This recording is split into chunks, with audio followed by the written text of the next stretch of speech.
Wakenya hamjambo. Semeni one time.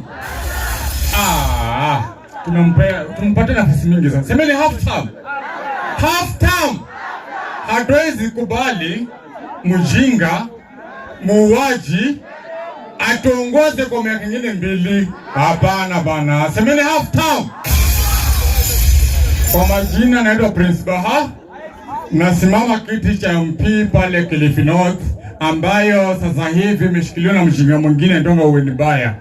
Umbwa ya mtu. Semeni half time. Wakenya hoye. Comrade power.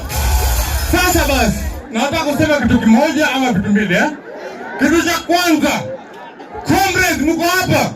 Mwanisikia? Tusikubali mwanasiasa yeyote mjinga wa Kasongo asimame hapa atuambie upumbavu. Ikidwe ni sawa. Na akisimama hapa, wacha sisi tulitahiri, wacha vita itembee. Na tuogopi. Mimi nimejikenda. Hapa niko Central, lakini tena moja. Na kama wewe ni mjinga, tunakwambia wewe ni mjinga peupe mchana hapa. Hapana kumbelezana tena. Kasongo, okay, samani. Kidogo. Unajua, nataka kuambia kitu moja, kwa nini niko na uchungu hivi? Mwaka jana mwezi wa 6 tarehe 25, vijana pale Nairobi tuliingia bungeni na wenzangu wengi walipoteza maisha yao, na mimi ni Mungu tu ndo nimesimama hapa. Walinipiga risasi 8. Yes, umeshtuka?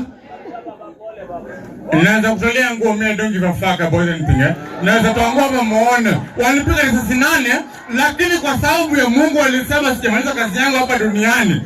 Mungu alisema siwezi kufa kama siona Kasongo ameenda gerezani. Juzi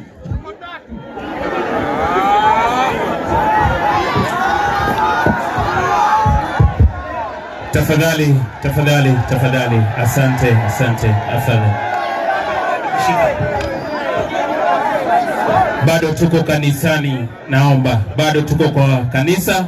Let us mind our language kindly. Asante.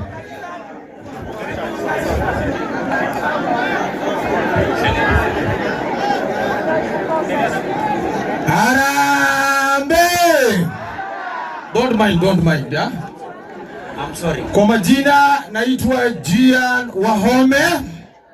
Huyu ndio mheshimiwa mtarajiwa wa Embakasi East kule kwa Babu Owino. Thank you for our leaders. Thank you for the governor for inviting us.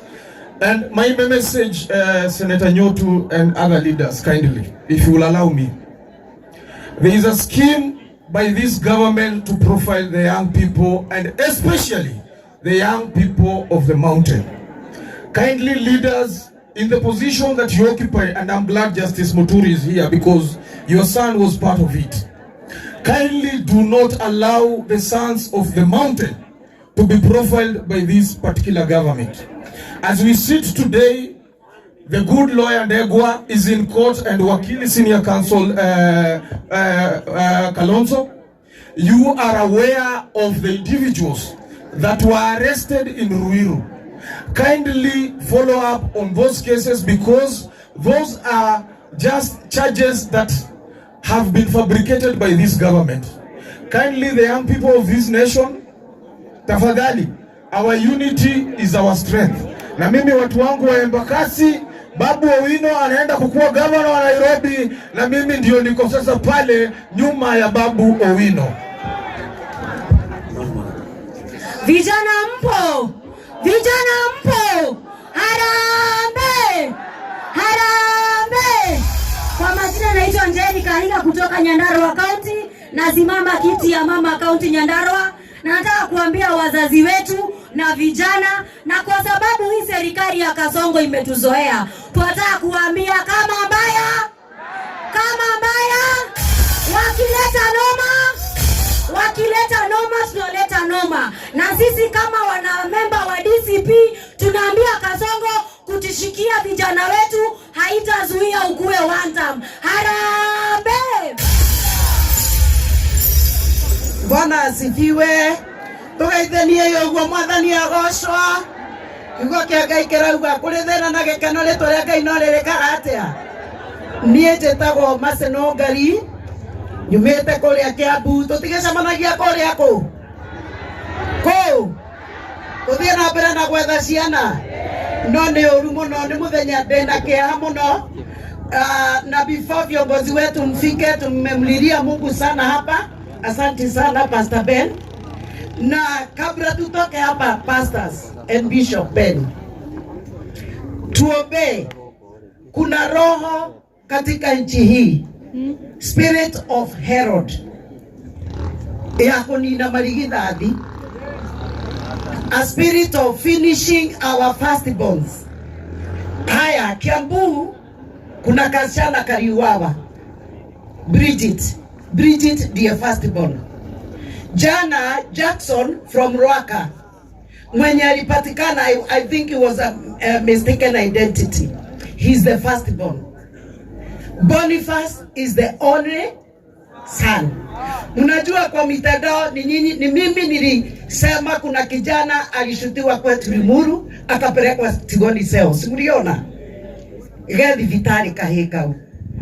Roho wako nina marigithathi na roho wako nina Joseph.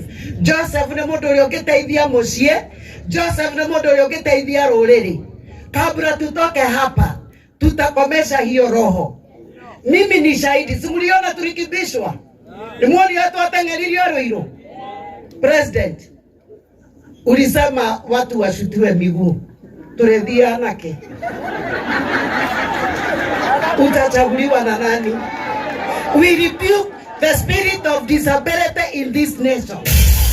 Kaya murathime. Temora yake disi ajajo. Na cia Kiambu. Kiambu ithuĩ tũrauga no? Nake? Asante. Vijana hoye. Hello. Jeta Wanjiru wa Maina kana Gaceri ka Murang'a. Nitũkĩte gũcakaya na family ya Boniface Kariuki. Oria mara nĩ mũronire oria arahũrirwo rithathi nĩguo. Nĩtũrenda ũguo. Nĩtũrenda ũguo anake aitũ. Nĩtũkuoya ibandĩ na kura tumĩre nĩguo maũndũ maya matige kũhanĩka bũrũri-inĩ witũ nĩguo. Niĩ ndĩrenda gĩtĩ kĩa Women Rep Data Gen Z wa Murang'a. Ngai amũrathime.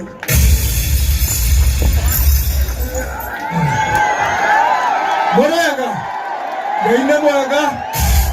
Tũgeithanie ũguo ciarere igũrũ. Your Excellency, former Deputy President, our Governor, all protocols observed, Bishop, the clergy, brothers and sisters, friends and family. Hamjambo. Hamjambo tena. Ngai nĩ mwega. Na hĩndĩ ciothe. Wabere ni kwamba kurehe rabirabi ciakwa kwĩ familia ya Boniface na njuge kuma rĩrĩa ũhoro ũyũ wahanĩkire nĩtũkoretwo tũkĩnyitanĩra na no tũgũthiĩ na mbere kũnyitanĩra na inyuĩ. Na niĩ ngwenda kwaria maũndũ matatũ. Wa mbere ni ũhoro wa justice, haki. Ithuĩ o mũndũ wothe ũrarũgama haha nĩ arauga Boniface apate haki. Kweli si kweli? Kweli si kweli? Wakere niĩ ndĩrenda kuongerera njuge tũkorwo twĩna thayũ. Let us have peace.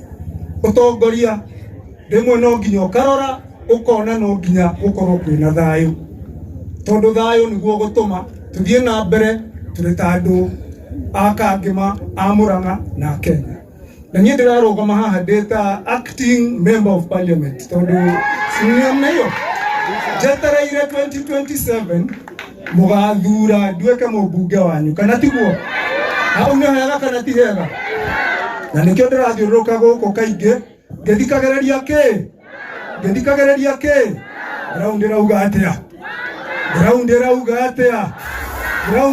atĩa. Mungu awabariki, asanteni sana.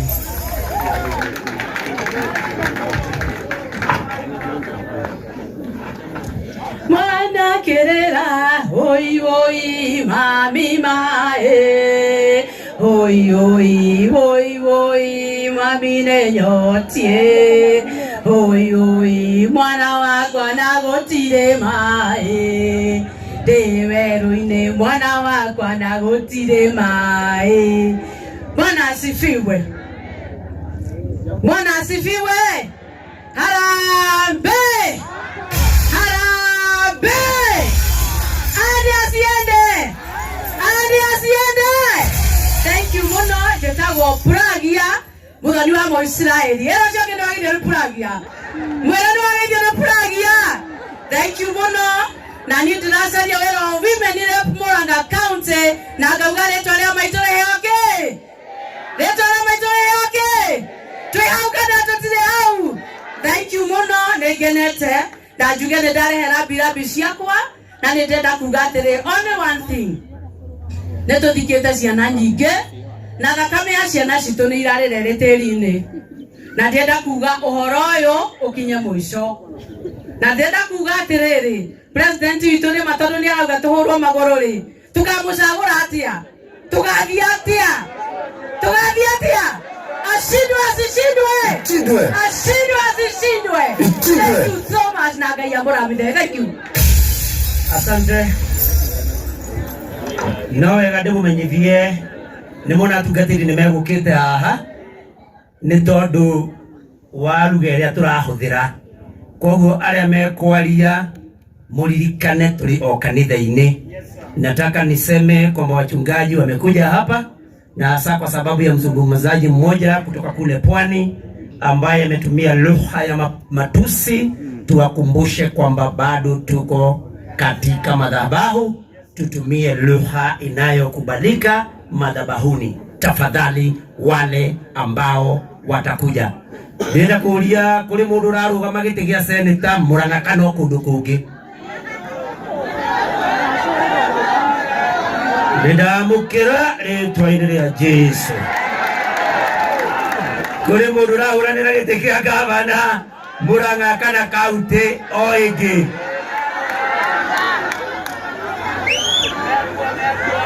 Sawa sawa. Sasa okay. Okay, mutikeure na ilo kwa Nyakera. Nimwetaka my brother from the proud mother. Asante. Harambee.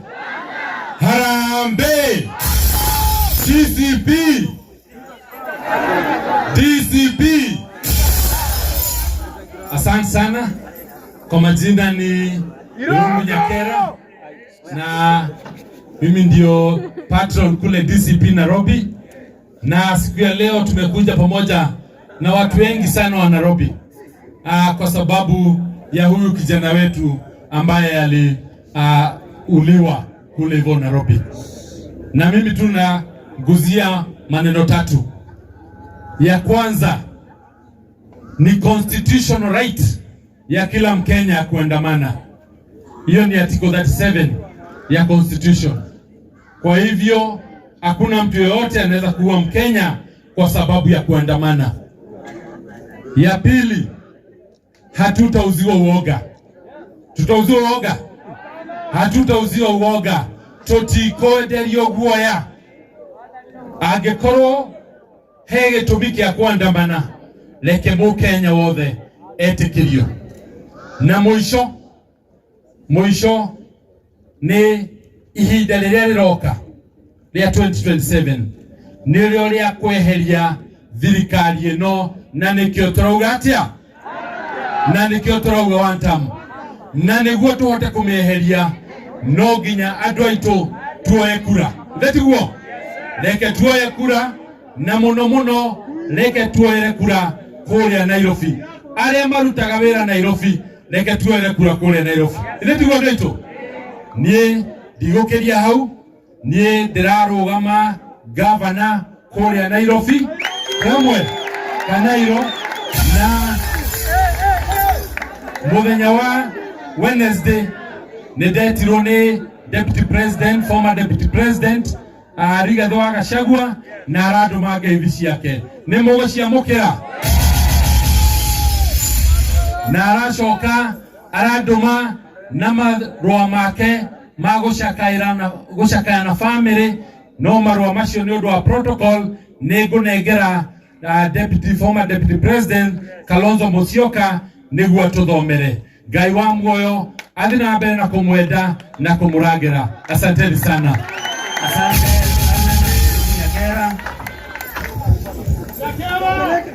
Sasa nataka nichukue fursa hii. Naona kabisa hataki kutokea. Atatuambia kama anataka kutokea wapi basi. Unajua huyu ni mkongwe kisiasa, alichaguliwa mara 2 Kigumo, amepigania ugavana na alikuwa waziri. Naona nikiitana Haji atatuambia mahali anataka kuingilia. Leo sawa. Tafadhali familia inataka amani. Mutikare fujo murangaturi andu athayo tafadhali. Kwagua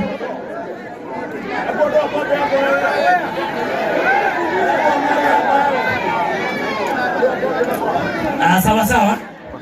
Gwecira ndigwenda ndigwitire wakiri wa ruriri Ndegwa Njiro. Okay, nigetha amwaririe. Karibu sana wakili. Ndawari mwena wako kendo erera thosya ngoro yakwa nĩcingĩahotire tiga wanjaragiria gatĩrĩ mothe mekĩkaga nĩguo nyone wega igũrũ rĩa maũndũ mothe we Ngai wĩkaga magegania wĩyũrĩte hinya na nĩkĩo ngoro yakwa ĩiyũire gĩkeno nĩkũmenya ndĩ nawe wĩ mũndũ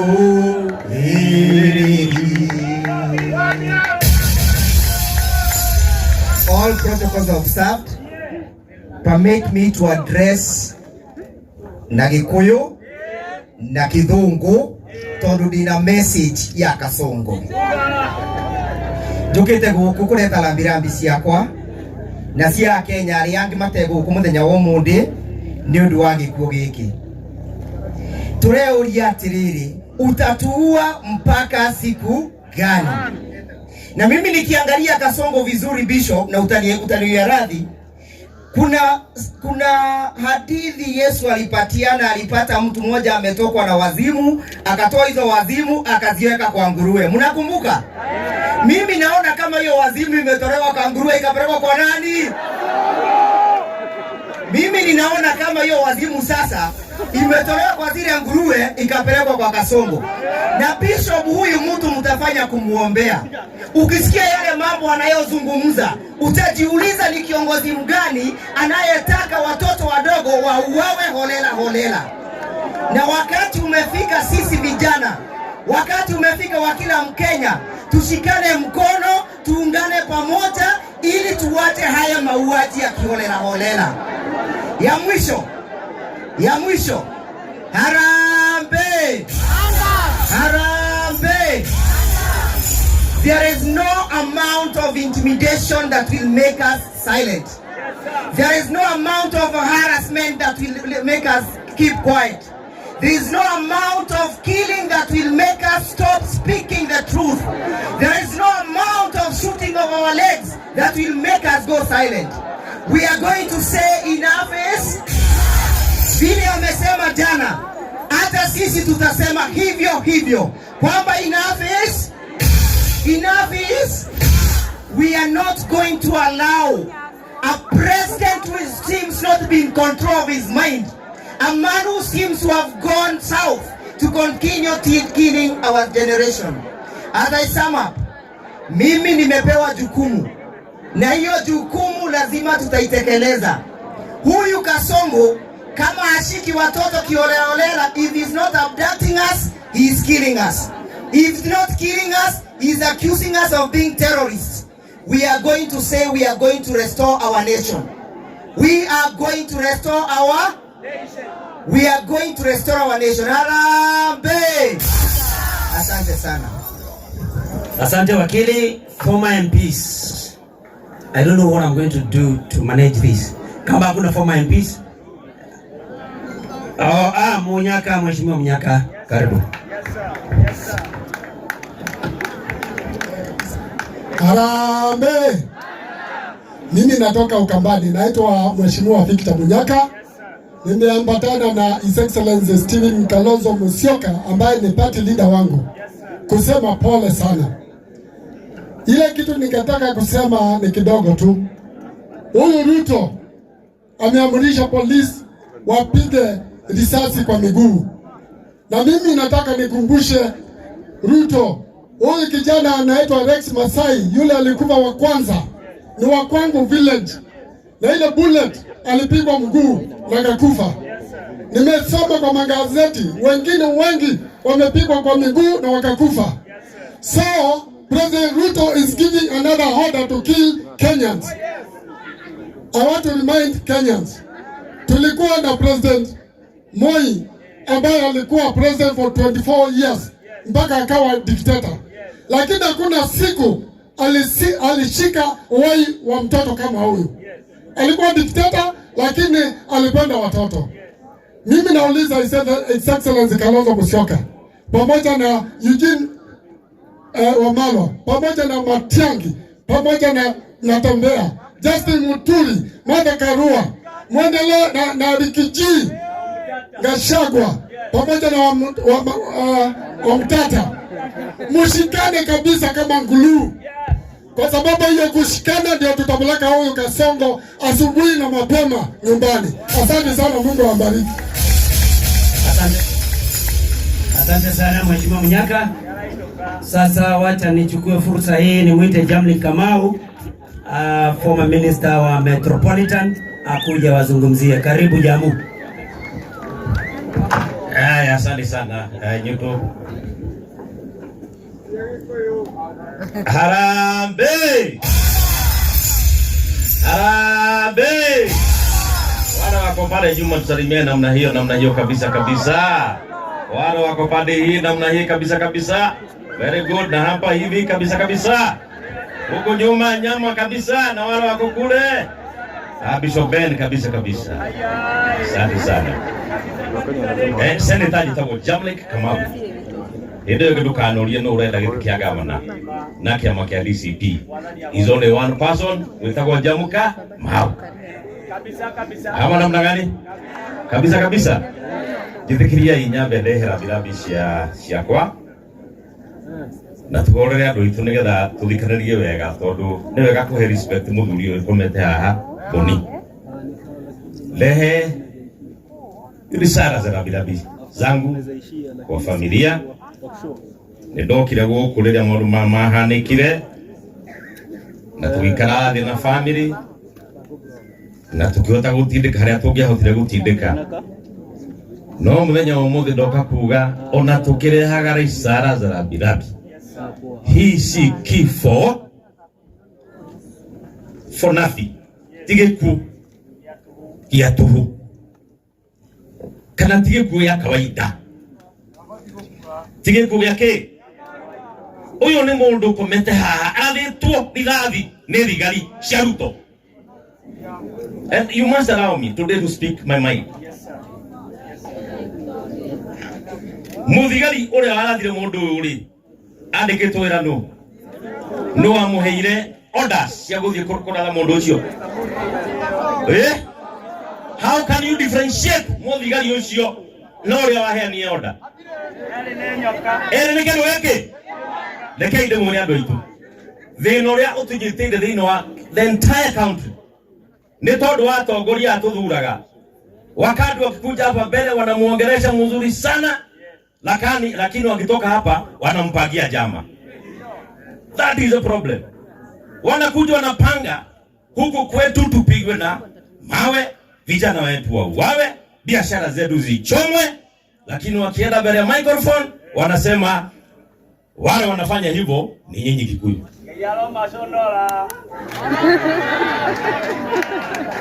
So lazima tusikizane jameni. This lip service toheana gatoru muni aroga manyada giti. But what you are saying, you don't mean it. We must learn to mean what we say. Modern one time. I want to say thank you to a special team that is here. Yes, sir. A special team of lawyers. Every time watu wetu wa opposition wakishikwa, this team is always there, right to help our people. Thank you. Kama nakangata todo, nenda ibono kino kiuga ati ni kurwamira family no. Yes, sir. We appreciate that. Yes, sir. And no, of course, they are going like Kusia Ethiopian Airlines, no Ekriu. We thank you for that. Yes, sir. Yes, sir. Yes, sir. Be da corner anywhere. Urugamente in the dock. Okialeria. Gen Zs. I have never seen you do that. And if you really want to be part and parcel of the Gen Z movement, more Gen Z and you also must be there, your lawyer. Sisi tutatoa pesa, nyinyi mwende mfanye hiyo kazi ingine. Yes, sir. But we cannot have double speak because you want this to be with you. We cannot do that. Kayo mwana Mary.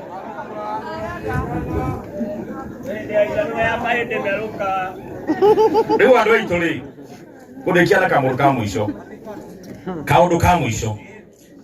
Hede ya mau. Because our Gen Zs may not remember that. Yes, wakati wa mau. Mzungu alikuwa anakuja anatuma watu wengine huko waende wachome nyumba zetu. Wawae watu nigeza kikoyo kebremu mau. That was a form of division that we are having hede ya mau. The same thing is coming back today.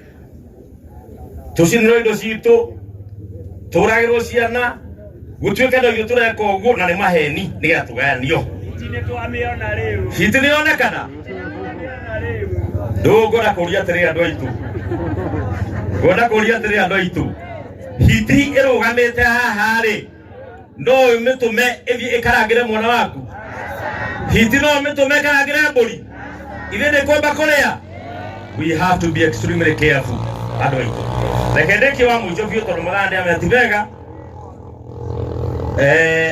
north in the mountain and in Kenya iko kazi ya kufanya, and the decision or how this will go kama leo shida ka shida inalingana na wewe wajiko wa mlima, wewe wajiko wa Kenya nzima. Do not accept kuheo magana meri kuheo giriemwe nigetha ukaguko uthukie maundu ma mwiko, and tomorrow mwana ucio waku no ukoragwo. Tira mwana uyu harambe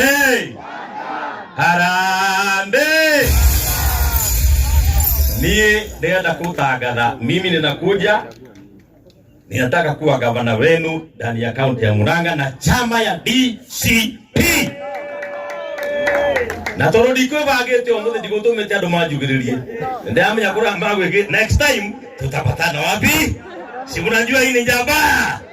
Ndio tikagira. I don't fear anything and I'll come here, we'll sit, we'll discuss. All of us. No kagata ma. Oko nyuko dawega. Tiga kunyitana kasoko. Mayaga idago gahira. Ndio ito.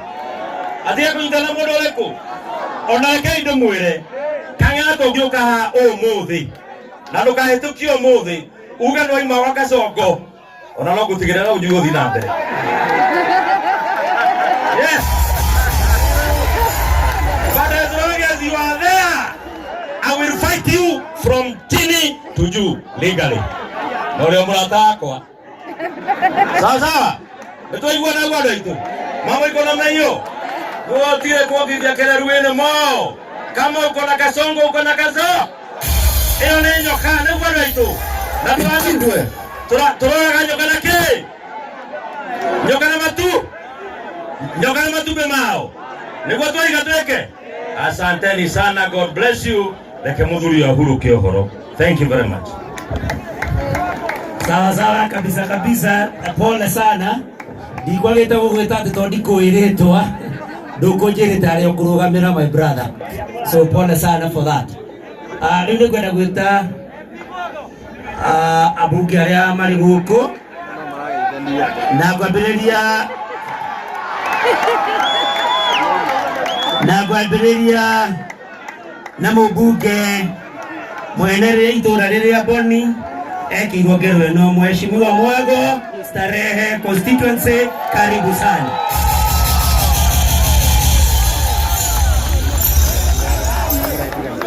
Thank you so much, Senator Nyoto.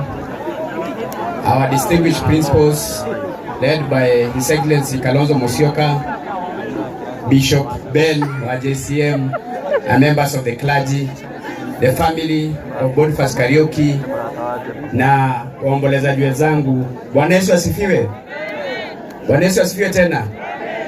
Mimi nimesimama hapa, naitwa Amos Mwago Maina, mbunge wa Starehe constituency kule Nairobi, mahali Boni alikuwa anafanya kazi.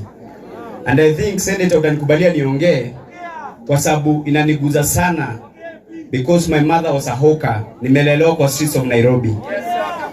Nimesomea hapo bus station. Sijui kama unajua kama bus station kuna shule.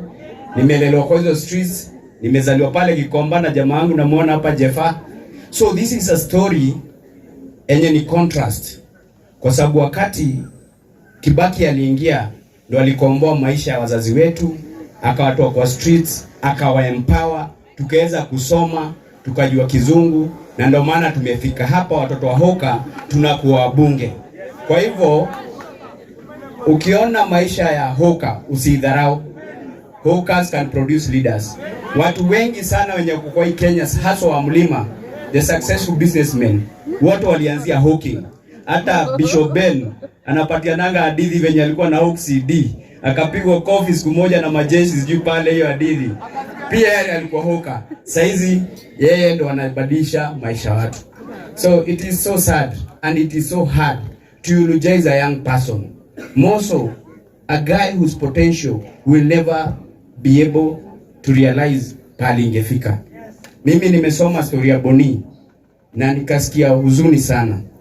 Kwa sababu kama kuna mtu hapa, kuna mtu amesema hapa yeye ni Wauda nominated. Na ni vizuri. Mimi nakuomba uchukue hiyo program pale kwa illness. Wameandika Boni alipata accident. Hapo kwanza ufute uandike Boni was brutally killed by Kasongo government. Alafu hiyo eulogy, hiyo program upelekee Ruto. Angalie aone ameua firstborn, the only son to this woman, mwenye alikuwa anauza masks na hakuwa mhalifu. Kijana amelelewa Mukuru kwa Jenga. Sisi leo unajua Mukuru kwa Jenga ni wapi? Sisi tumelelewa Gikomba, tunajua challenges ya vijana wakigrow up. Temptation ya kuingilia drug abuse, temptation ya kuingilia crime. Akaamua hatafanya hiyo yote, ataenda kwa street kuuza mask, kutafuta riziki. Lakini Ruto badala ya kumempower wenye tudanganya ya masoko, wenye alisema ataangalia mazingira ya hawkers, anampiga risasi, anamtoa bottom, anampeleka bottom under. Hiyo ni kitu moja hatutakubali. Sisi tunasema namna hii. Hii Kenya si ya mama ya mtu. Na hii Kenya hakuna mtu alitupatia visa ya kuja hapa. Hakuna mtu mama yake anaenda kwa ofisi ya Kasongo akapewa visa ya kuzaa mtu hapa Kenya. Mimi nasema hivi, hata siku moja atafika hapa. Na mimi nashangaa. Naona anang'ang'ana kujenga kanisa. Anang'ang'ana kujenga kanisa. The following day anasema watu wapigwe risasi. Sasa hata akiokoka Mungu amsikie huruma aende mbinguni. Akipata Boni mbinguni atakaa na amani. Si atatolewa teke. Anafaa ache hiyo shughuli ya kujenga kanisa, amue feti yake ile side nyingine, ajipange hiyo pande nyingine. Singa sema namna hii. You can kill us na utatuua, hautatumaliza hii Kenya. Hata uko na moyo moja na siku yako inakuja. Sisi tunasema hivi. Nyinyi wote mwenye mkusanyika hapa, kila mtu achukue hiyo program aiweke kwa nyumba yake. Kila siku kiamka unaangalia kifo Boni. The only way to renovate for Boni ni ku make sure tumetuma Kasongo nyumbani.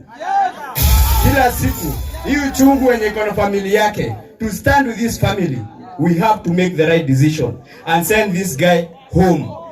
Na mimi nasema hivi, tukichagua rais tunaangalia history. Haiwezi kuwa ulikuwa ICC 92 ulikuwa unatajwa, 97 wakikuwetu wakipigwa ulikuwa unatajwa, na saizi bado mambo ya damu inakufuata. Tunaangalia history ya mtu, tunajua ule mtu tunachagua. We must make a choice kuangalia history ya mtu. Na kama mtu wako na oda ya damu, atafute nchi nyingine. Wa Kenya sisi hatuna damu ya kumwaga chini. Empower these youths, wapatie kazi. Wapatie kazi, hiyo ndio kitu vijana wanataka. Ado itu. Ndio yuko muno none joy. Gomwero. Ithuĩ nĩ ithuĩ twĩhotoreirwo nĩ thirikari ĩno. Na tutika meno na ithuĩ twĩmene. Nĩ mandũ aitũ. Na anake mwĩrore mũno. Huyu jamaa alikuja akatudanganya. Protest ilianza ikiwa very peaceful protest. Nakumbuka Ishongo akisema ati wao watoto wa Serelak wanakula KFC, wanakuja town na Uber. Ilikuwa very peaceful. Until the government ika-invite goons kuanza kuinterruptiwa maandamano. Sasa imefika mahali vijana mlidanganywa muende muingie kwa maandamano muharibu, sasa mnapigwa risasi kama kuku. Amewageuka. Naambia askari pia, mnadanganywa saizi shoot to kill. If you kill a person, you take personal responsibility. Tunadili na wewe kama wewe. Wacha kutuambia mapati order. Wacha kutuambia mapati order. Tunadili na wewe. Na huyu mwenye ameshoot Boni, nimesikia kuna wakili wengi sana, na si kama majenzi. To make sure tuna support familia hadi justice ipatikane, huyu jamaa ende afungwe na afungwe maisha. Wacha hiyo kipindi wanasema ati amepelekwa mental assessment, watuambie ni wazimu. Watatuambia nani alipatia wazimu bunduki hiyo siku. Ni kweli? Watatuambia nani alipatia wazimu bunduki hiyo siku. Kwa hivyo mawakili zetu mkaigangari wanataka kutucheza hiyo, wanasema jamaa amepelekwa mental assessment. Wanataka kuja na karipoti waseme ati ni wazimu. Tunataka kujua nani alipatia wazimu bunduki na yeye pia basi ni wazimu. Tuanze kudili nao. Gayo amurathime na mwekega niye tago mwago Amos mwago Maina de moshera bare ashuma no muthana ne juga one time.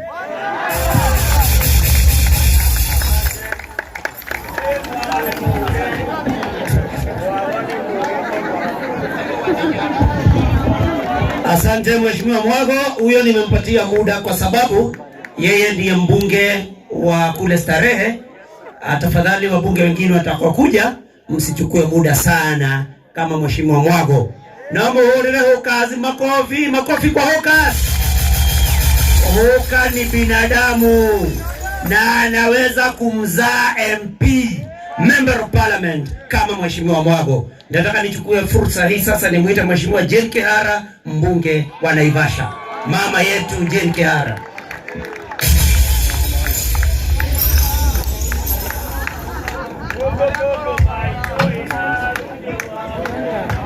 Asante sana Senator.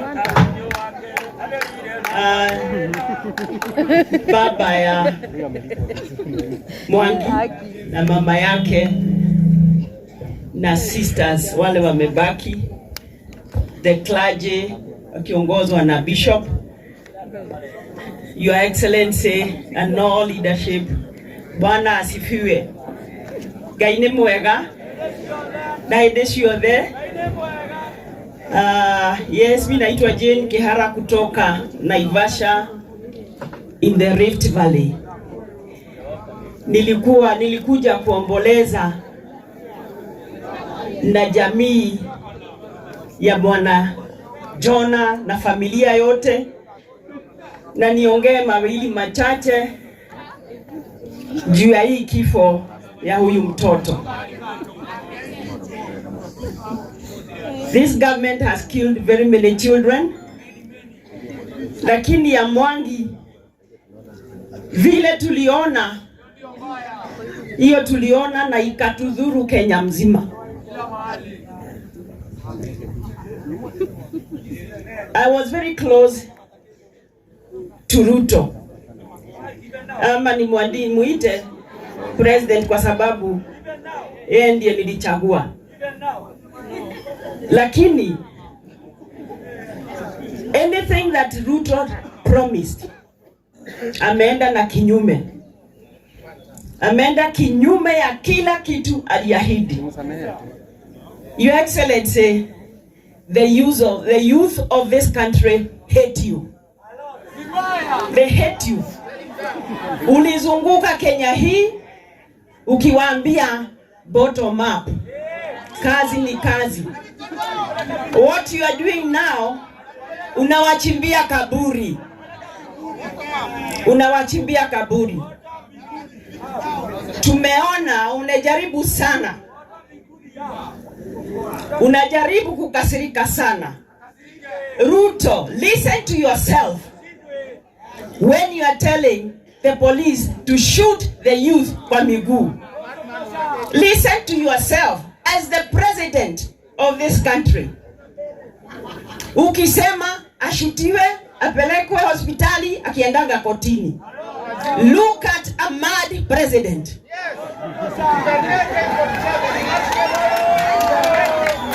How? You are on record saying that Kenya hatutakuwa na furugu kwa sababu ya uchaguzi. We have started hearing war drums from your supporters. Nelson Koech made it better. Wewe ulisema washutiwe miguu wapelekwe hospitali. According to Koech, you are mistaken. They should be shot and killed. This is the government you are leading. Mimi Kenya hii nilizunguka. Na Bishop no atutema haha. Na no wega. Todo niguo nie thiare ungiheraga. Thiaga ngiheraga kiuga ni wehia wakwa. Ni wehia wakwa munene muno. Todo ni wahenetie. Ruto ni wahenetie. No nawe Bishop ri. Mure na jamu ri kire na ndegwa njiruri. Uria mwathurire ekuriu. Uria mwendaga tuthure eku. Ithuothe ni twehirie na riu twicokere. And please, Mr. President, don't profile the Kikuyu youth. The youth of this country, not just Kikuyus, are mad with you and they are going to get you out of office. Tunajua umeunda ka IBC kako. Umeleta watu wako. But suppose the way we are seeing, suppose ushindwe, because you are going to be defeated. You cannot cheat the country. Mimi nilisikia ukisema referring to Uhuru Kenyatta, kwani hii mali yote mtu anapeleka wapi? What we have realized, you never intended to lead this country. You never intended to solve any problem facing the country. All you wanted to do is enrich yourself. Nani ogetogire? Nani otogete? Mogoda we hando ni waku na andu aku. Gutire kindu utarendia. Ndukae kwendia yuthi ino tondu ni gukuingata. Poleni sana Mr. and Mrs. Kariuki and the sisters. Wito marauragiri atatu in the last. Wito marauragiri atatu, a small town. Marauragiri atatu. The blood of our youth will haunt you forever. The blood of the youth of this country will haunt you forever. Mimi ningelikuwa wewe, I would have resigned because you have no use to anybody. Ati ile agenda uko naye ni ya kuunganisha Wakenya. Wakenya gani kama unaua vijana? Unaunganisha Wakenya against Kikuyus. Kenya imekuwa Kikuyus. Everybody is a Kikuyu. How the day you impeached Gachagua is the day you impeached Mount Kenya. That is the day you impeached Mount Kenya. Ulidanganywa na watu wako. Ati Agikuyu matiro magerera modo maromagerera gete no akiheanire. Itokoromerera gete. Ewo niguo makimuheanirie ati wewe futa hii mtu. Unajua Wakikuyu hawezi fuata mtu kama bahana kiti. Sasa mahali ulipeana hata hausikiki hata huonekani. Kenyans tonyitirane tione thena uria tuhetwo ni Kasongo. We are together. We are united against you because of the problems that you have given us, as opposed to the divisions you wanted to make. Harambe! Harambe! Gagaidhan yerogoro. Gagaidhan yerogoro. Jugeda igwa Murang'ane one time. Murang'ane one time. Ona gwito nogwo marauga, God bless you. Asante Mheshimiwa Jane Kihara, ucio tatunyagwo kameme tondu athuritwo maita mana na ni maitu witu. Reke njoe kanya gaka riu nigetha njite mũmbunge wa Embakasi North Bazenga James Gakuya, karibu.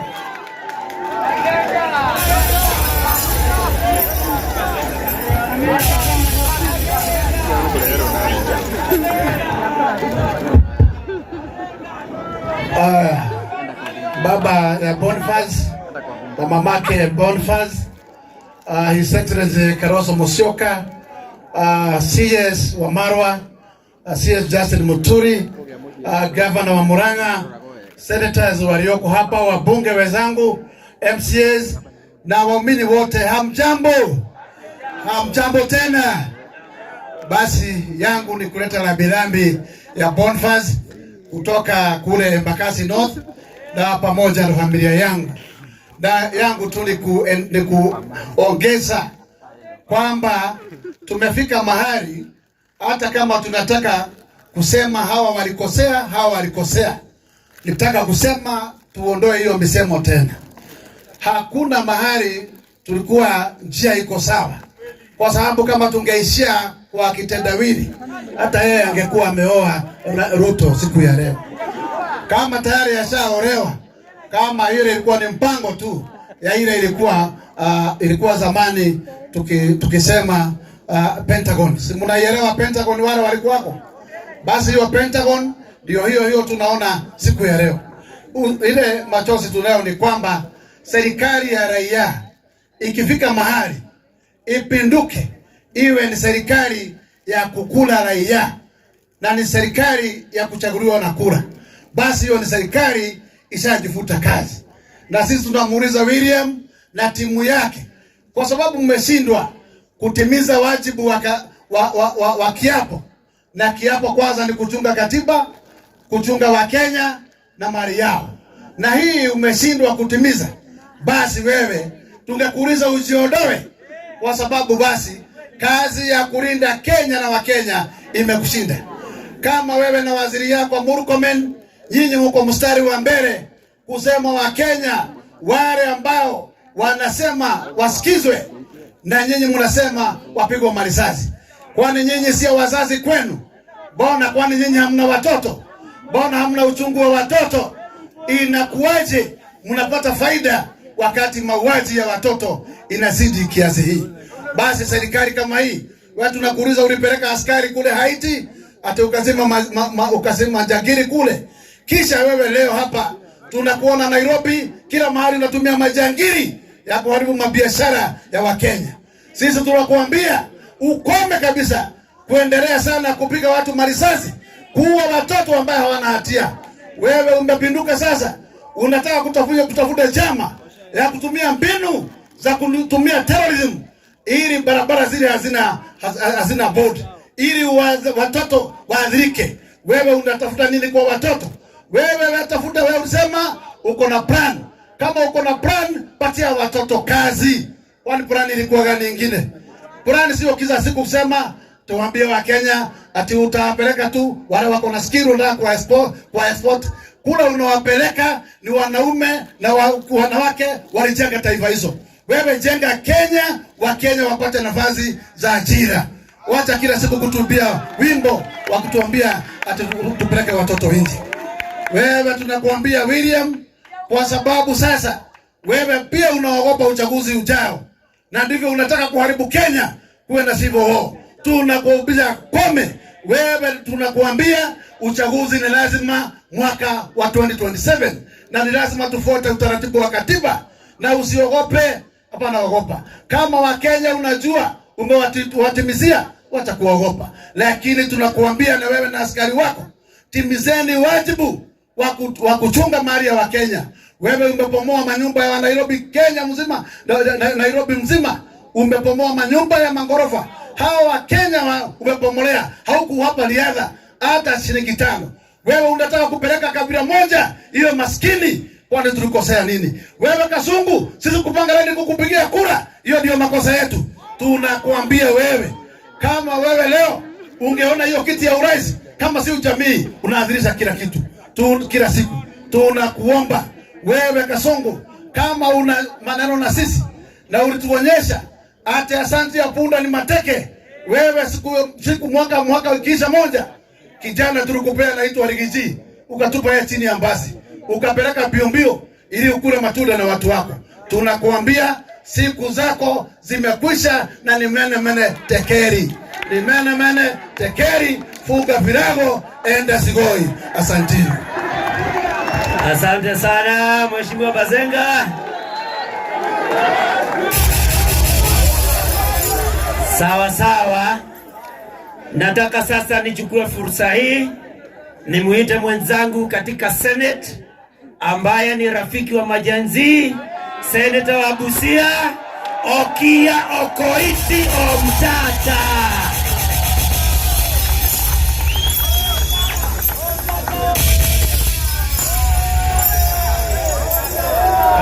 Bwana Yesu asifiwe.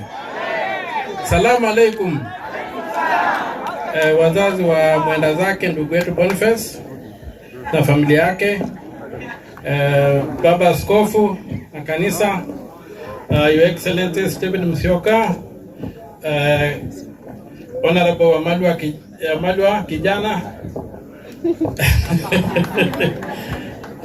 Honorable Eugene Wamalwa, Honorable Muturi na waheshimiwa wengine wote, na gavana rafiki yangu sana Bwana Kang'ata. Leo mambo ni mabaya. Siwezi kusema mko namna gani. Najua kila mmoja hapa anahuzunika. Na huzuni tulio nao ni kwamba kuna watu wanataka kufuruga dola la Kenya irudi kuwa dola bado halieleweki. Sisi hatutakubali hayo. Huyu kijana alipopigwa risasi, nikaona kwa TV asubuhi yake, niliamka asubuhi sana nikaenda Kenyatta National Hospital kumwangalia, nikakutana na babake. Tukaenda, lakini nikifika pale wakanizuia kumuona. Na hapo ndio nilijua kwamba huyu kijana labda ameshaenda, ni mashini inafanya kazi. Ni mashini ilikuwa inafanya kazi. Lakini pole sana kwa wazazi, kwa sababu huyu kijana alikuwa anajitegemea. Alikuwa anatafuta bila ataishi na alikuwa anajitegemea. Na mimi nimekuja hapa kwa mambo machache sana. La kwanza ni kuomboleza, ni kutoa rambirambi zangu na kumuombea huyu ndugu wetu kijana mdogo. Mungu amsamehe dhambi zake, ampokee kwenye ufalme wa mbinguni. Na abariki familia, na Mungu mwenyewe mwenye uwezo ambao hatuwezi kuelewa bila alisaidia Job, asaidie familia kwa njia yake ambaye anaelewa mwenyewe. Jambo la pili, nimekuja hapa ni maneno ya kusema kuna Wakikuyu, sijui kuna wanini, kuna nini. Hiyo maneno hatunaikemea. Kenya ni moja, na nimekuja hapa kama mtu wa Busia nijulikane kwamba mimi sitambui siasa ya kutenga watu. Hiyo siasa ilikufa, na hii majenzi wamekuja kutuambia kwamba kabila yao ni wa Kenya. Juzi wamezika Odhiambo kule Kisumu. Wamezika watu wengi sana Kenya hii. Mimi Busia saa hii kuna vijana 3 wanaenda kuzikwa wiki ijayo. Walipigwa marisasi. Na hiyo sio vizuri. Na hii mambo ya kutumia marisasi ovyo ovyo haikubaliki. Risasi sio chumvi ambayo unaweka kwenye chips. Risasi inaua watu. Ile siku tukiandamana tulikuwa tumekaa chini pale. Nilikuwa na vijana 4. Wakapiga tear gas, kwa hiyo vumbi wakawatilia risasi. Kijana mmoja alipata risasi 7, mwingine alipata risasi 6, mwingine alipata 2, mwingine 1 kwa sababu alilalia juu yangu. Tulikuwa tumekosa nini? Tulikuwa tumevunja duka gani? Kusema kwamba Kenya itawaliwe kwa misingi ya katiba sio kukeuka sheria. Na hiyo katiba nataka kumwambia Bwana Rais, haisemi tu ati kura itakuwa 2027. Ukienda kwa kipengele cha 146 inasema kwamba rais anaweza kuresign. Na ndio maana tunakuomba uondoke. Huko nyuma walikuita Zakayo, wakasema Zakayo shuka, ukakataa kushuka. Wamekuita, na nataka kukuambia kwamba hapa Kenya wahenga walikuwa tunaambia wahenga walisema aliye juu mngoje chini. Mimi naona naona majenzi wamekataa hiyo msemo. Wamesema kwamba aliye juu mparage umteremshe chini. Na mimi nawaomba mchukue kura. Mjiandikisha kama kupiga kura, mchukue kura. Hii mambo ya one term haitapita kabla tusipokuwa na kura. Ile silaha tuko nayo ni kura. Tuchukue kura, tupige kura tumuondoe Bwana Kasongo. Jambo la pili, mnasema Kasongo aende Sugoi, mimi nakataa.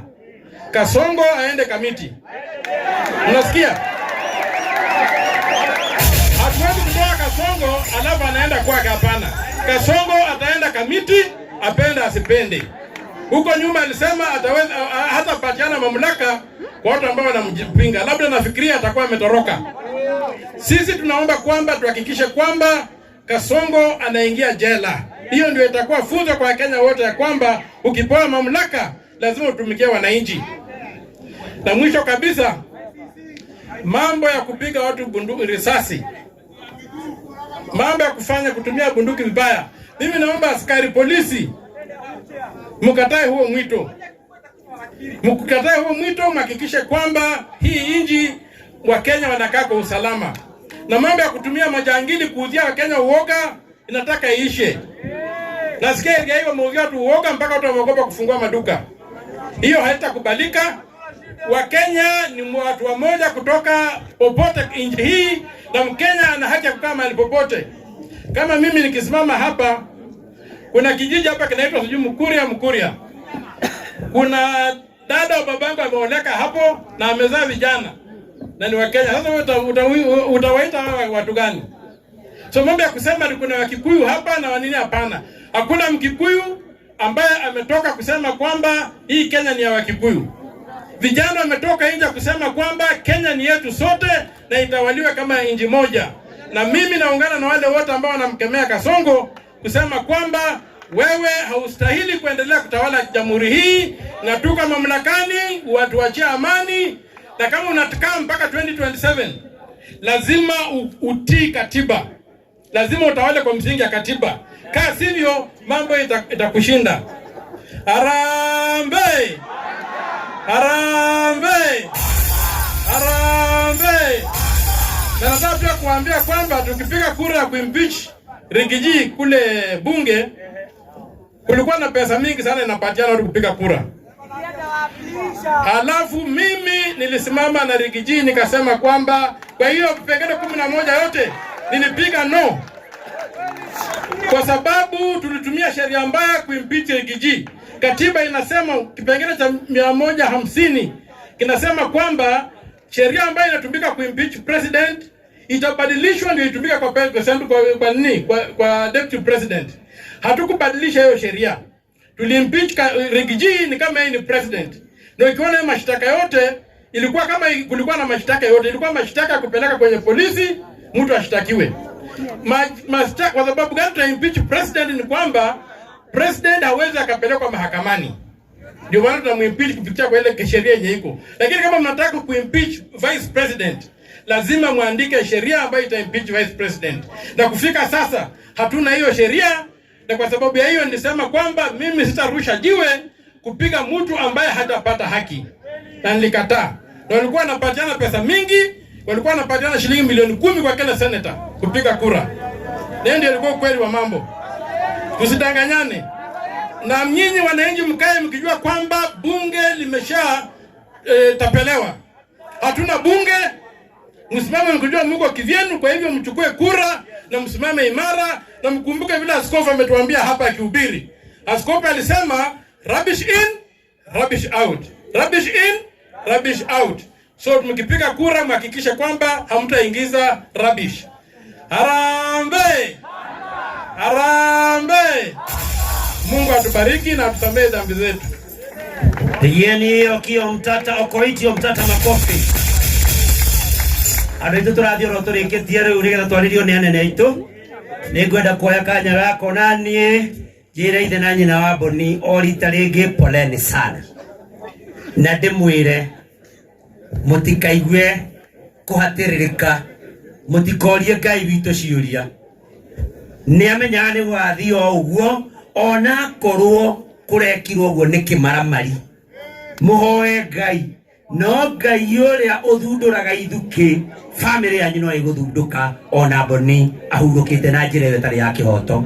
Mwiyumiririe na ndakenie ndoka mucie ngikora nyina wa Boni ne nyitithania na kanitha wa Anglican. Muikare murio kanitha-ini na Ngai amuteithagie muno. Na ni wega Bishop Ben ni uguo mwanake uyu witu mukoretwo mukimurithia kiroho. Ni tugukena ona twina kieha ati Boni one mwanake munini ni aronete bata wa gukorwo agithie kanitha agethurira kanitha wake nigetha ikare akuhanirie na Ngai wake. Kogo Bishop Ben, asante sana. Ni ungironire Boni ari mwanake hihi munini wa miaka 22 mwanake wa kwendia tu mask hihi wone tokigia na mihango ingi no nduneka uguo we na atungatĩri othe mukite ni mukite mugatune gitio tandu wa Murang'a mugatumagariria mwanake witu. Ngai witu aromurathima akirathima family ino ya ithe na nyina wa Boni. Ni ngwenda njoe kanyo na itari mucokia wa ngatho jokerie muthuri mugathe His Excellency Stephen Kalonzo Musyoka, Eugene Wamalwa, JB Muturi, pamoja pia na gavana wetu na viongozi wote waliofika hapa kwa vile ambavyo wameshikilia familia hii tangu Boni alipopata kupigwa risasi na huyo askari mtovu wa nidhamu. Negwenda juge nitokwaretie na mutongoria witu Rigiji na niekwendete muno kumwariria na njira ya thimu tondu ni mui ni arapire kumagara ethe aratangi ona na kuuja no gutirahoteka hatina network na ndireciria ni Kasongo urengire network no ndi mwire Rigathi wa Gachagua ari na inyi muno ngoro-ini yake na negageria muno oka kumuthaitha turi na atongoria aya tumuthaithe tuke tuone nyina na ithe wa Boni ihinda rietikiria.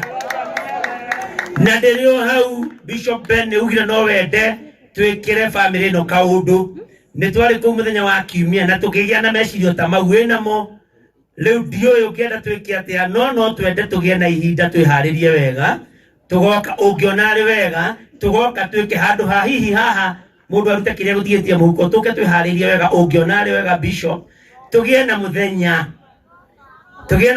undu ungi no turute kiria mundu ena kio haha no tucoke bado twibange ta tongoria Murang'a na tongoria ri angi tondu twagire tuguthie muci ucio no mungienda haha no twikanie na inywe hiyo ni sawa, tumekubali.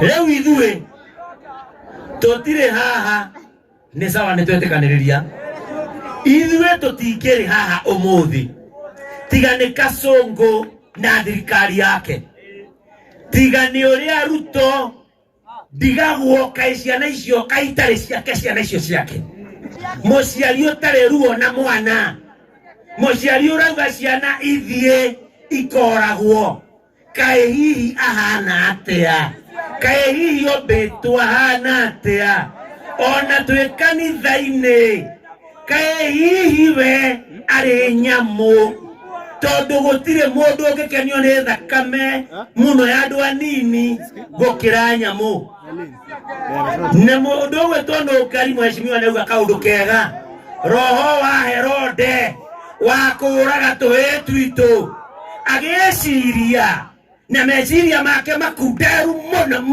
muno ageciria te ithue no atonina turi nyumba ino itu tumwire Boni ukomete haha na mheshimiwa Mwago neuga ukamwira atia ugigagithii mucemanio na utika mutingithii kumwe na Boni athiite kuri Ngai mumumbi na agathii kenero we no thire icua na no kono tuhote kwira Ngai no tumwire haria Kasongo agakorwo ari icua tondu haguthii icua hau nitui hau hatirariririo ucio ni waku no tuge acamacamerio mwaki hiuhe gukira ito imaramarire ingi uria icio hagio mwaki. Sisi tunataka tumwambie Rais William Ruto leo hii tukisimama hapa kwenda kumsindikiza kijana mdogo sana, umri wa miaka 22, kwa sababu wewe umepatia Murkomen amri kwamba auwe vijana na sana vijana kutoka mlimani. Tukwambie, tunajua unatuma milioni 2 polisi wako wakiua vijana, lakini wewe umesahau kwamba ulikuwa unauza kuku. Je, wakati ulikuwa unauza kuku ungaliuawa wakati huo, hiyo milioni 2 ungekuwa nayo wapi leo? Nataka nikwambie huyu Boni hatujui, labda yeye angeuza maski zake aendelee kuendesha biashara yake ikue kama wewe, na awe ni mtu na yeye pia ako na mamilioni. Wacha hizo milioni 2 zako unatumia watu. Kuna mzee mmoja wetu tuliyemheshimu sana akiitwa Jenga Karume. Huyu mzee alianza kwa biashara ndogo ya kuuza makaa, but with time he was able to grow his business into a multi-billion empire. We will never know what Boni could have been able to achieve had he lived, had you allowed him to live. Kwa hivyo sisi tusione Boni hapa ambaye alikuwa ni muuza maski. Hatujui kama yeye biashara yake ingalikuwa iendelee kuneemeka ifike wapi, labda hata awe bilionea. Umetupeleka hasara kubwa Kasongo, na sisi daima hatutasahau.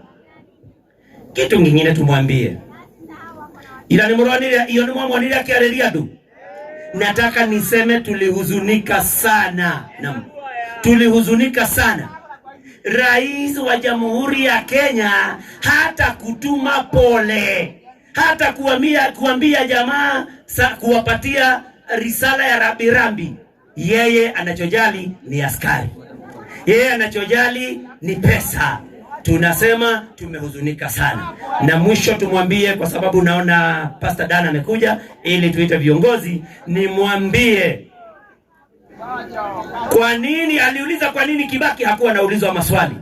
Hakuwa anaulizwa kwa sababu Kibaki hakuua vijana. Kama wewe hutaki kuulizwa maswali, wewe jiuzulu uende ukafuge kuku. Hakuna mtu ataenda kukuuliza maswali ukiwa katika shamba lako la kuku. Kwa hivyo sitaki niendelee sana. Tuseme Mungu awe na familia hii, lakini serikali ya Kasongo tuwaambie mmeshiba, mmekula mkashiba. Tuliona jana Nelson Koech akisema watu wapigwe risasi wauawe kwa sababu ya kushiba. Tunajua Nelson Koech amepatiwa contract ya 1.5 billion, ameshiba, ndio sababu anaendelea anazungumza vile alizungumza. Nataka nifike hapo sasa kwa sababu naona wachungaji wangu wamekuja. Kwa hivyo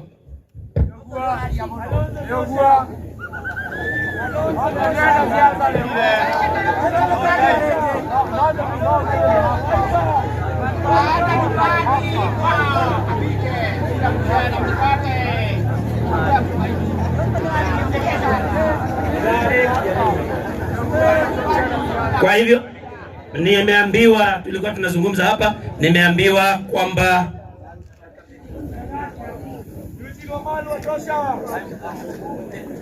sawa, wachungaji wanasema kwamba tuvunje protocol kidogo, tuite His Excellency Kalonzo Musyoka ndiye ataita the other principals. So, Your Excellency, karibu sana.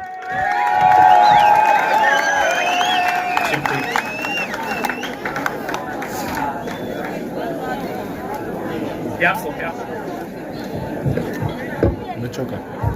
Umechoka?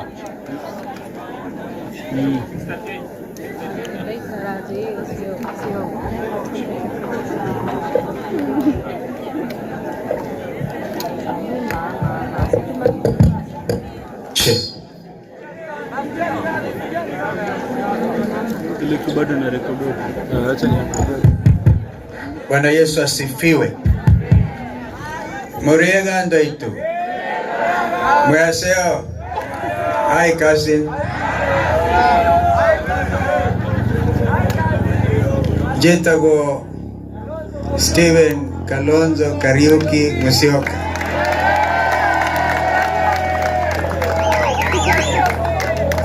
Kwa sababu tunataka kumaliza ukabila real time. Kabla kuita wenzangu hawa, tumekuja kusimama na hii familia. Mimi niliwahi pamoja na mwenzangu Eugene kwenda pale Githurai. Mama tukumpata pale. Na nauliza sasa hivi the spokesperson, with your permission, dakika chache sana wale walikuja kuomboleza na hii familia, tutoe kitu tuachie hapa. So Mwembi Governor, you can start us off. Na Governor nimemuuliza tukitoka hapa within through of course the County Assembly of Murang'a, we want to immortalize kijana. Naomba mnisikilize. We want to immortalize kijana wetu Boniface Kariuki. Naomba kwamba County Assembly of Murang'a kiongozwa pia na Governor, the recommendation of the executive, mtaa mmoja hapa Murang'a town uitwe Boniface Kariuki. Wangapi wananiunga mkono kwa hiyo maneno? Because we want to immortalize Boniface. Boniface will not just lie here dead and forgotten. It will not happen. So, dakika chache tu tafadhali kabla kumweleza Mheshimiwa Speaker Muturi na Mheshimiwa Eugene, kabla kualika very quickly because niliona vijana wakimwambia Senator Nyutu hapa. Sina mna hiyo? If that's okay, within few minutes because this is a family in pain. Na nafahamishwa Rais alikuwa anatumana kwingineko kama kwa Albert Ojwang alipeleka 2 million. Si ni kweli? Hamtaki. Kwa hivyo hata risale ya rambirambi jameni hakuna. And mauaji ya Boniface yalifuata yale ya Albert Ojwang. Yote ilisababishwa na risasi na mauaji kupitia polisi wa Kenya ambao wanalipiwa ushuru na wazazi wa Kenya. So there should be no double standards when it comes to these things. So are we ready ama niongee? Mkijiandaa wacha niongee yafuatayo. Kwanza Mheshimiwa Nyakera alikuwa amesema amepatiwa barua na Rigiji, and I know ndugu yetu Uhuru Kenyatta vile wakati vijana waliuawa Githurai hata alipigia kila mtu simu in 2024. Na hiyo mauaji kazindishwa. All of us, all the leadership except wale ambao wanahusika tuko pamoja. Wangapi wanakubali rambirambi za Mheshimiwa Uhuru Kenyatta? Asanteni. Kwa hivyo nitasoma hiyo directly ya Rigiji. Nipatie miwani nisome vizuri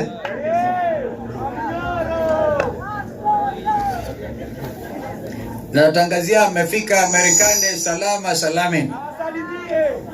And Kenyans are very creative. They said wakimwona Rigiji wasimpeleke one supermarket, achungwe vizuri na mambo yakiharibika wamweke kwa ndege haraka arudi.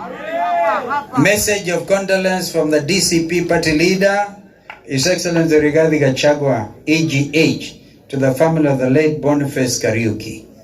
On this day, we lay to rest a great young man who died under the brutal hands of Kenya's killer squad, a reckless police officer who shot him at a close range on the 17th June 2025 as he was hawking his mask to make his ends meet. I share in the pain and grief of this family, for a dad, a son, a brother who was an innocent Kenyan selling masks in Nairobi and was not a threat to anybody. Kariuki was only fending for his family. He never wanted to return home without a piece of bread. As a family man, we respect and celebrate Kariuki for his hard work. To the family of Kariuki and to the people of Murang'a County, please accept my deepest sympathies to you on the demise of your son Boniface Kariuki. May Kariuki's innocent blood remind every Kenyan that we need to care for each other with great humility and stand together as one people. We should not have gotten where we are today as a nation. Our freedom fighters and our forefathers would not like to be alive today to see what they fought the white man for is back through a black man whom we voted for ourselves. And I think Bishop Ben alituelezea vizuri kabisa. We live to remember Kariuki. We live his ideals. We may forgive, but we shall never forget. So in order not to forget, a street be named Boniface Kariuki. Even when the next governor of Nairobi takes over to celebrate the third liberation, would want to see a street named after Boniface Kariuki. May the Almighty God rest the soul of Kariuki in eternal peace and perpetual light upon him forever. Signed, Rigathi Gachagua, AGH. Na mimi nataka niongeze kwa kusema tu mawili, and I hope we are all ready. Mawili. Kwanza, as we lay to rest this young man, who was born in 2002, wakati Kibaki alikuwa rais. When we elected Kibaki, 22 years later, a young man, mjukuu wa Kibaki, ameuawa. Na sio yeye peke yake, zaidi ya vijana 140 tangu 2023 wameuawa na risasi za polisi. Na wengi zaidi wakaumizwa. Wana majeraha pengine ambayo itaendelea for a very long time, maybe a lifetime in the case of some of them. Na wengine mali yao ikaporwa na magoons ambao wametumwa na serikali ya William Ruto. Ndiyo Gachagua na kina Nyutu na wale ambao wako na msimamo tofauti na serikali ya William Ruto waonekane ndio wameonga watu kwenda kuharibu biashara za Wakikuyu. Hilo ni swala la aibu. Dunia nzima imejua. Nimesoma article moja jana kwa gazeti inasema na serikali ya Ruto ilijiingiza ndani ya maandamano. They inserted themselves. Amazing. A famous internationally recognized publication called The Economist, quoting a Kenyan say, serikali ya Ruto ilijiingiza kwa maandamano ya amani ya vijana Gen Z, whose agenda is to change this country forever. And I believe they did, beginning in 2024. Therefore, 25th of June will go in history. Mimi mwenyewe nilikuwa nimetangaza kwamba itakuwa tutaiadhimisha kama a national holiday, kukumbuka vijana ambao walikuwa na ujasiri wa ajabu, liberation on saying no to governance, no na mambo kama hayo. Now, jana kotini, mimi na wakili Njiro, Kibe Mungai na wenzetu, tuliona watu wameletwa kokoti ya wahuni wale wa kidunia, wa fahari ya kidunia, international terrorists, katika koti ya Kahawa West, na bado tutangojea uamuzi wa mahakama kwamba huwezi kuchukua watoto wa Kenya and you make them terrorists, you radicalize them to that level. Ni aibu kabisa. Yaani watoto ambao walimpigia William Ruto, and I'll give you a clear example. Kwa doc jana was Mheshimiwa Mukunji, member for Manyata. In fact, himself a young Gen Z because he's I think the chair of the young parliamentarians. Yeye akanyakuliwa, akaambiwa anahusika na terrorism. Mjumbe wa Manyata. Tulimtoa. I want to thank Wakili Njiru na the teams there. Mimi niliongoza kikundi ya mawakili 20 kusema hili alitafanyika Kenya hii. Not on the watch. Then wale walichagua William Ruto, member for Manyata, I'm quite sure aliingia na UDA. Alafu there was there a journalist, one of these people working with Inoro, amewekwa pia pale korokoroni, anashtakiwa na terrorism, meaning all our journalists are terrorists. Alafu watatu, ajabu, kijana wa bodaboda. Ruto anapeleka vijana wa bodaboda pia kwa mahakama na kuwaita terrorists. Una huruma, uko na roho aina gani? What however has gone on record internationally ni kwamba William Ruto, a president, has gone against the constitution and ordered that his citizens will be shot. Never mind wasema wapigwe miguu. Rex Masai, as Mheshimiwa Manyaka said, alipigwa miguu na akafa. Hebu niulize, ukiamurisha wale wazazi wale na wenye huzuni mkubwa, tukifanya maandamano aseme piga kwa miguu, alafu upige ukitoka hapa, utalenga kivipi kuhakikisha umepiga mguu? Kuua. A president is now internationally on record saying that his citizens should be killed, should be shot. Murkomen mwenyewe alisema alikuwa na amri kutoka juu. William has made it very clear that Murkomen was not acting on his express instructions, of a sitting president who was sworn to uphold the Constitution of the Republic of Kenya. Therefore, acting in derogation, in breach of the Constitution that he swore to uphold. Therefore, mimi nakubaliana na wenzangu, the best way ni kujiuzulu. All that should be a brave Kenyan legislator.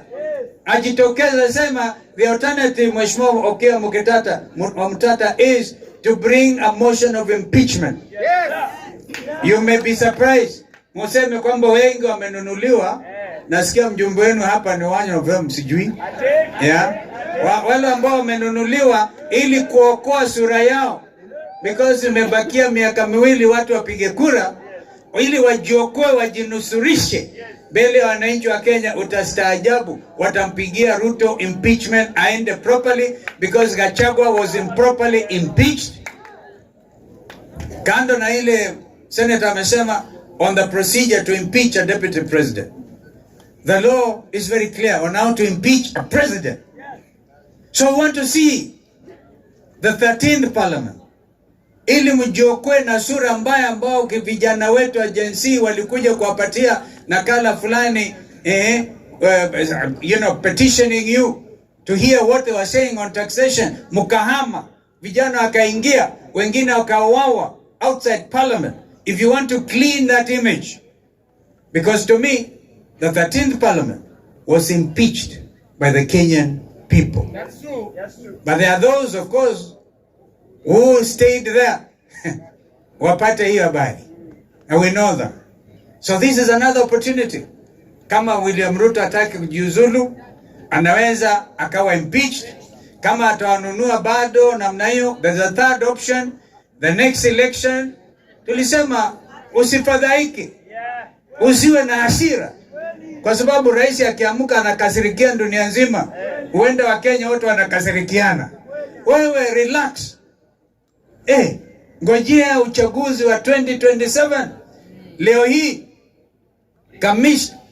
a new commission, tume mpya ya IEBC imeapishwa. And we want to see, although we have really told that commission, they also have a duty to prove they are not a Ruto commission. Lakini sisi tuamini ni commission ya Ruto. Na tulisema hata kama Ruto mwenyewe ndiye chairman wa IBC, tutampeleka nyumbani. Ni one term ama sio one term?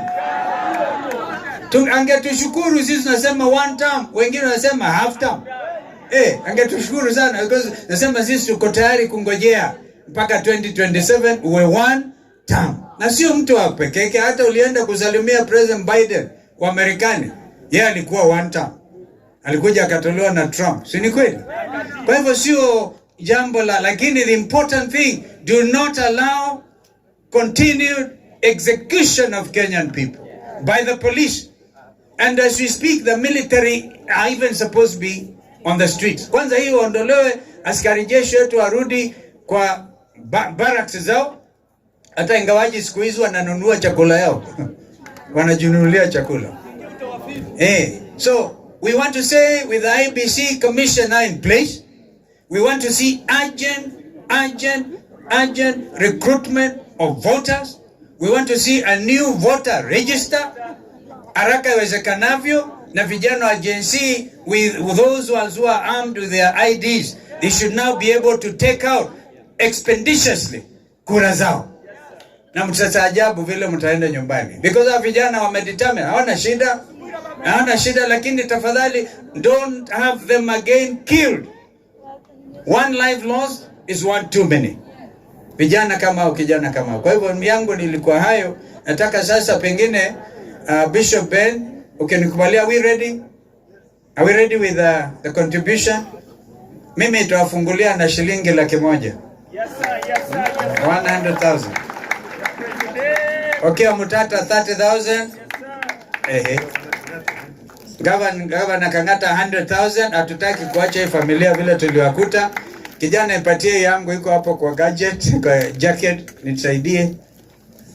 Deputy Governor 20,000. Wacha nijitolee.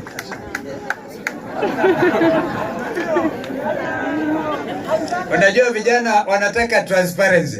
Sina mnayo? Yangu ndio hiyo 100,000. Mheshimiwa Jane 10,000. Nitasema Mheshimiwa Rigiji ataleta 200,000. Nimemcommit. Nimemcommit akiwa ngambo. My friend, tunaitana mwana ya. Mnamjua sio? Anaitwa nani? Jamu. How much sir? 50,000. Mheshimiwa Speaker Muturi, na Speaker Muturi is on this case. Wakenya msifadhaike. This is a man of heavy credentials. Speaker of the National Assembly, Attorney General of the Republic, a minister. This gentleman hata internationally, hiyo commission yake kama Ruto don't want to be participating, I can tell you the international community will fund to hakikisha kijana kama huyu analipa exemplary damages. Huyu hawezi kulipa shilingi milioni 2.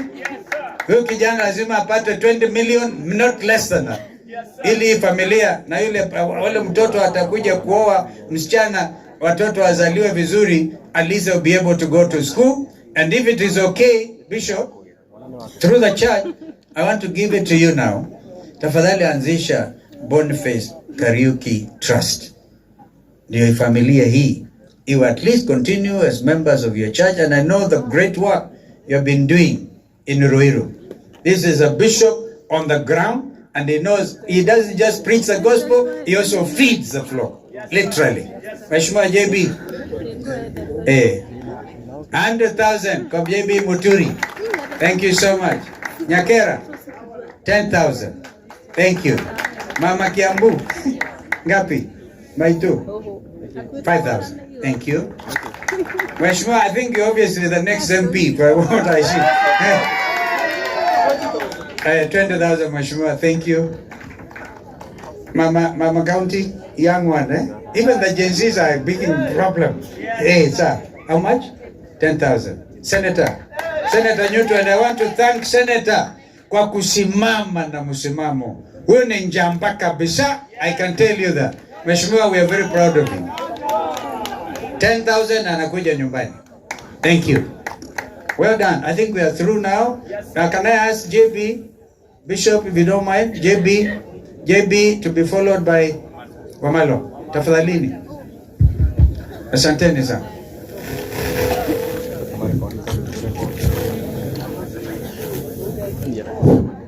The family of Boniface na waombolezaji kanisa, Your Excellency Stephen Kalonzo Musyoka, fellow leaders, kwa sababu naona Bishop na clergy wamesimama, wacha niwe mfupi wa maneno kwa kusema hivi. It's a very sad occasion for us to be laying to rest such a young soul as Boniface.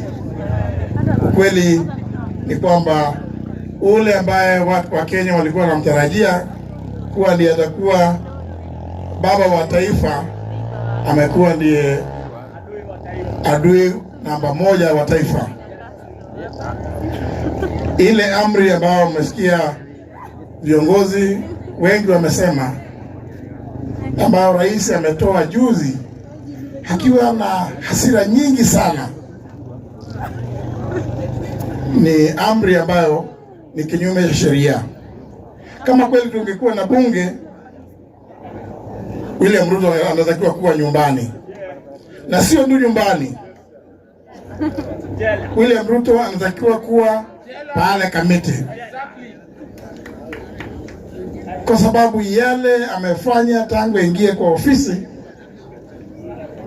ni ya kukadhafisha sana.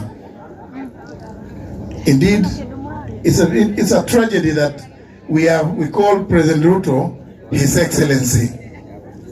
Na kama vile Bishop alisema, kila siku mimi huwa najiuliza, William Ruto kila siku akienda kwa hafla yoyote lazima wimbo wa taifa upigwe.